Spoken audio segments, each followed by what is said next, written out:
Assalamualaikum warahmatullahi wabarakatuh. Kembali lagi ke channel YouTube saya. Sekarang kita akan mempelajari materi tentang sosiologi. Materi apa sih yang bakal kita bahas kali ini?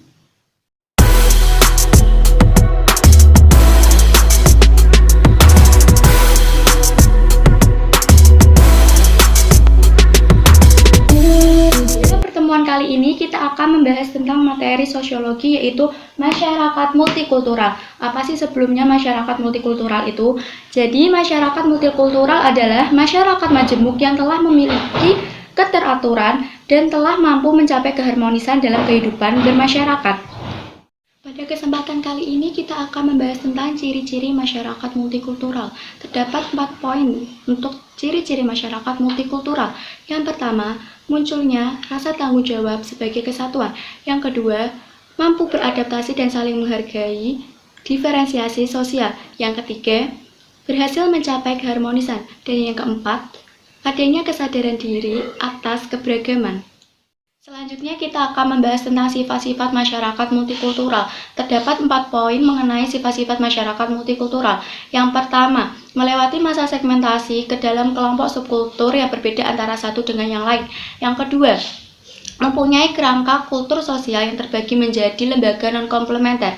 Yang ketiga, kurang menekankan konsensus di antara anggotanya mengenai nilai data. Yang keempat, relatif terjadi perselisihan atau pertentangan antara kelompok satu dengan kelompok yang lainnya.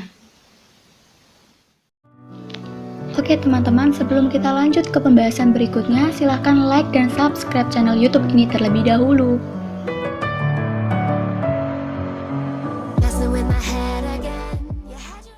Selanjutnya kita akan membahas tentang jenis-jenis masyarakat multikultural. Yang pertama, multikulturalisme isolasionis merupakan golongan atau masyarakat majemuk yang menjalankan kehidupan secara otonom yang interaksi antar kelompok seminimal mungkin. Yang kedua, multikulturalisme akomodatif merupakan salah satu jenis masyarakat yang memiliki kultur dominan yang membuat penyesuaian tertentu kepada kaum minoritas. Yang ketiga, multikulturalisme otonomis merupakan salah satu jenis masyarakat yang hidup secara bersama dan berusaha melakukan kesetaraan budaya mereka.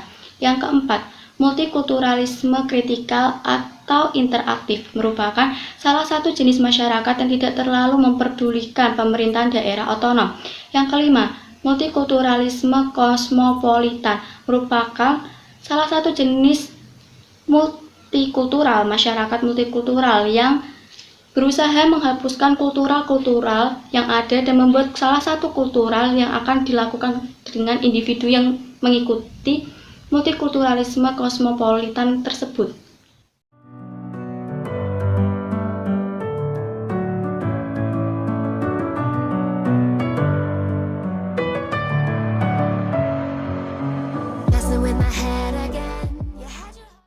Selanjutnya kita akan membahas tentang faktor-faktor masyarakat multikultural. Yang pertama, faktor sejarah Indonesia. Indonesia adalah negara yang memiliki sumber daya alam yang melimpah terutama pada rempah-rempahnya. Yang kedua, faktor kebudayaan asing. Masyarakat Indonesia sangat mudah menerima kebudayaan dari luar meski sering terjadi benturan antara kebudayaan asing dengan kebudayaan lokal. Faktor ketiga, faktor geografis. Indonesia terletak di daerah yang sangat strategis, yaitu di antara benua dan 2 samudra yang menjadikan Indonesia sebagai jalur perdagangan internasional. Selanjutnya kita akan membahas tentang dampak positif masyarakat multikultural. Apa aja sih dampak positif dari masyarakat multikultural tersebut? Di sini sudah terdapat 3 poin tentang dampak positif masyarakat multikultural. Yang pertama, dengan terdapatnya keanekaragaman budaya, suku, ras, dan lain sebagainya yang tidak sama membuat masyarakat bisa lebih terbuka ketika menjalin hubungan sosial. Yang kedua, memberikan ikatan kuat ketika harus menerima kekurangan dari masing-masing kelompok yang ada di masyarakat. Yang ketiga, bisa saling berbagi ilmu pengetahuan dan saling menghargai antara satu budaya dengan budaya lainnya, sehingga menggambarkan apabila perbedaan tersebut bukan suatu pembatas untuk menjalin suatu hubungan. Itulah dampak positif dari masyarakat multikultural.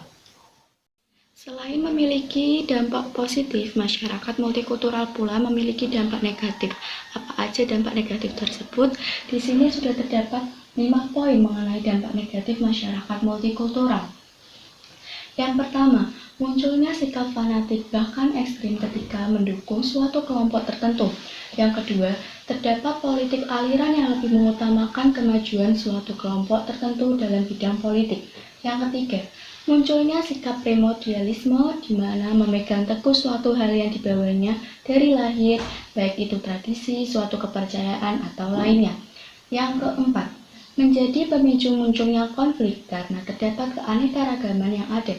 Nomor 5, muncul sikap etnosentrisme, yakni pandangan menurut pada masyarakat dan kebudayaan yang dianutnya menjadikan dapat berakibat merendahkan kelompok lain. Itulah dampak negatif dari masyarakat multikulturalisme. Oke teman-teman, sebelum kita lanjut ke pembahasan berikutnya, silahkan like dan subscribe channel YouTube ini terlebih dahulu.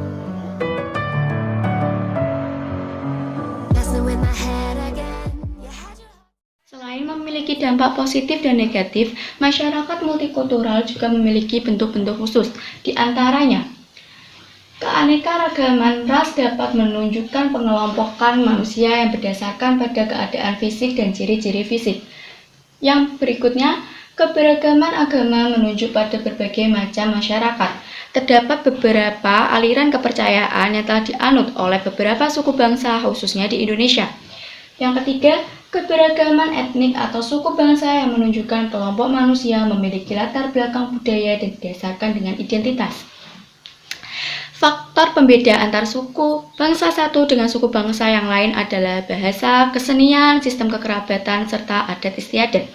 Yang keempat, masyarakat majemuk yang terdiri atas beberapa kelompok etnik kecil, sehingga tidak memiliki posisi yang dominan dalam aspek kehidupan bermasyarakat seperti ekonomi dan politik. Selanjutnya kita akan membahas tentang contoh masyarakat multikultural. Sudah terdapat beberapa poin mengenai contoh masyarakat multikultural. Di antaranya yang pertama, masyarakat Bali sudah sangat menerima perbedaan kebudayaan serta keberagaman yang sangat berbeda dengan kebudayaan yang mereka miliki. Yang kedua, toleransi kehidupan beragama yang dapat mempererat hubungan dan kesatuan dalam bernegara.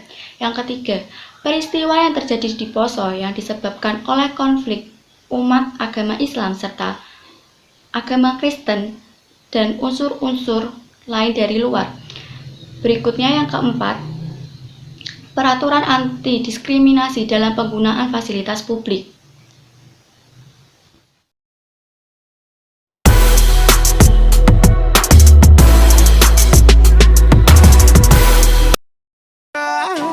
Terima kasih telah menyaksikan tayangan YouTube ini.